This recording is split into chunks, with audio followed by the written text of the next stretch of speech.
వాడు మొట్టమొదటిగా ఎప్పుడు ఏడ్చాడో తెలుసా? ఫస్ట్ లవ్ చేసినప్పుడు ఏడ్చాడు. బ్రదర్, నన్ను ట్రై చేయడానికి మీరు వచ్చారని నాకు తెలుసు. But no thanks. ప్రేమించారా? ప్రేమించి పరువు పోగొట్టుకున్నాను బ్రదర్. ఎవ్రీ నైట్ నాకు ఎవ్వరూ లేరన్న వేదనతో హాఫ్ నైట్ పోయేది. ఇప్పుడు మొగుడివి నువ్వున్నావుగా. ఆ లైఫ్ లో మనకి ముఖ్యమైన వాళ్ళు మన మీద వెళ్ళిపోతే మనం ఒక ముక్కర్లేదు. దీని తర్వాత కూడా లైఫ్ ఉంది. లవ్ ఫెయిల్ అయ్యాక లైఫ్ లేదనుకుంటే 25 ఏళ్ల వయసు తర్వాత ఎవ్వరూ బతకరు. ఏదో ఒక రోజు మనం ఆశపడినట్లు మన లైఫ్ మారుతుంది. నాకు మారింది.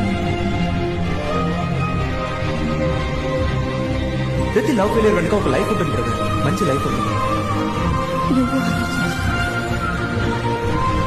ఒక అబ్బాయి ఒక అమ్మాయిని ఎంతగా ప్రేమించాడంటే నీకు ఎప్పుడు ఆ లైఫ్ నచ్చుతుందో అప్పుడే ఆ లైఫ్ మొదలెట్టు.